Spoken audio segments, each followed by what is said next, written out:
I interviewed Gervonta Davis. He told me you're like a father to him. Of course. Did you ever watch the kid 11-0, 10 knockouts? I look at that kid like a, you know, of course, because my boys don't box. So I look at him like my son. You know, every day I give him the remedy on how to become a legend.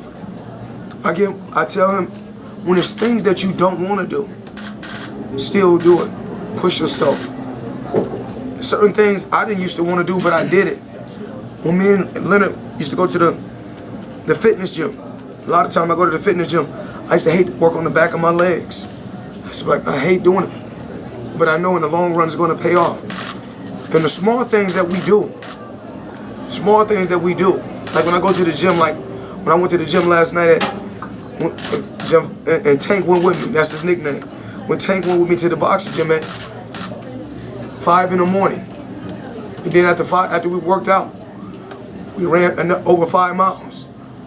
Those little things when I'm by myself, and I look around at my different properties, and I look at my different accounts, and I look at my different investments, I say those little things paid off in the long run.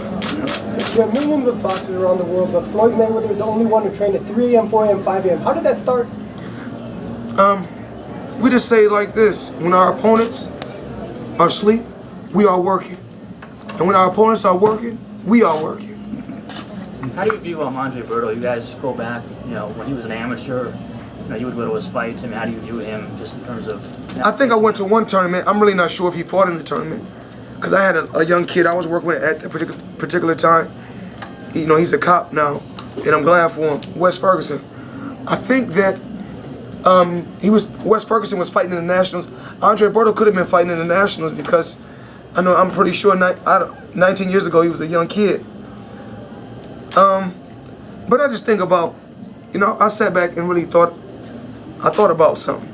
I said now, because I know, you know, different fighters' names come up, to fight Floyd Mayweather. And I say Andre Berto, he has 3 losses. And I say Amir Khan has 3 losses. I say Andre Berto is 2-time world champion. Amir Khan is 2-time world champion. I'm really like, it really don't matter who I face.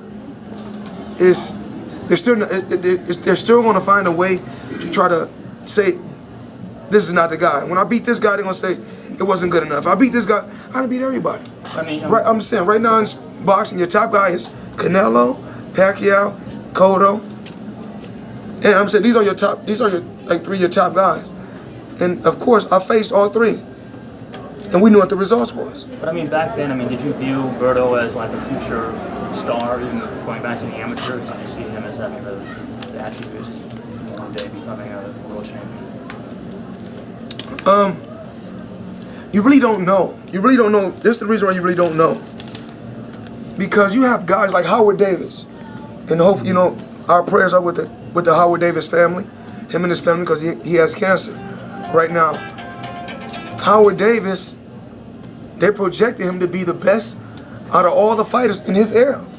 And when he turned professional, he really wasn't that good. Just like you have guys that's not that good in amateur, but once they turn professional, they are able to make that adjustment and become great. So you just don't know. Did anyone do the job for you, Floyd, that you'd like to do for the young fighters now? Did you have anybody mentoring you like that? No, and I wish I did. You know, as far as the fighters, I sit down with them on a regular, and sometimes I let them. We take vacations. Sometimes I take one of my fighters. I may take them. We may go.